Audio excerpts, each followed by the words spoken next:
Okey, ni cara kita nak tunjuk macam mana kita nak gunakan touch and go. Okey, pertama sekali tekan sini. Okey, tekan sini.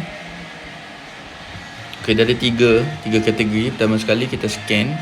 Yang keduanya kita pay. Pay ni mana kita bayar kat orang. Okey, mana duit kita akan kurang lah. Lepas tu receive ni kita terima duit daripada orang lah. Orang nak bayar kat kita. Okey, kalau kita tekan pay. Okey, mana kita akan tunjuk QR ni. Maknanya kalau orang tu scan kita, maknanya duit kita akan dikurangkan lah.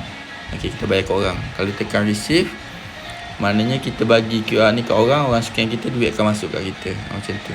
Okey, contohlah kalau kita nak bayar ke orang kan. Ni scan.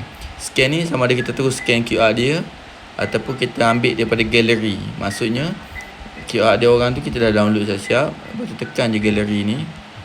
Okey, kita tekan galeri, kita pilih lah daripada galeri ni. Contohlah kita nak bayar dekat Ahmad Ismail kan. Okey, dia scan QR Ahmad Ismail ni tu keluar macam ni. Jadi tu tulis kita nak bayar berapa, satu. Okey. Lepas tu bila dah tulis jumlah tu, tekan je confirm transfer. Okey, dah lepas transfer. Okey, settle siap. Okey.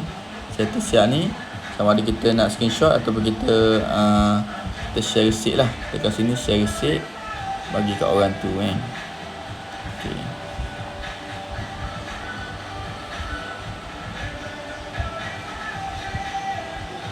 Okey, jadi maknanya settle lah. Ni okey, ni kita dah bayar dah. Okey, cara kita nak guna touch and go ni, sekali kita tengok transaction. Transaction ni kita boleh tengok lah berapa transaksi kita. Maknanya transaksi kita lah. Okey, transaksi kita. Okey, kita tekan sini recent transaction. Kita boleh tengok duit kita, kita bayar ke orang ke. Kalau biru ni duit masuk, kerana kita ni duit keluar. Macam tu lah. Okay, apa yang nak beritahu adalah macam mana kita nak transfer. Okay, pertama sekali tekan transfer ni. Tekan transfer. Lepas tu pergi dekat resend money. Okay, resend money. Okay, kalau kita ada QR orang lain, kita tekan ni, kita boleh terus transfer pada QR orang lah. Ataupun kita masukkan nombor telefon pun boleh transfer. Sebab touch and go ni daftar kartu nombor telefon. Tapi kalau transfer ke bank, kita tekan do it now. Okay, do it now. Ni contoh do it now kan.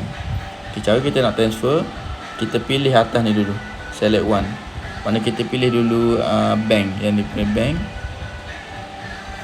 Okay, yang ni bank dia select, pilih yang ni, select bank.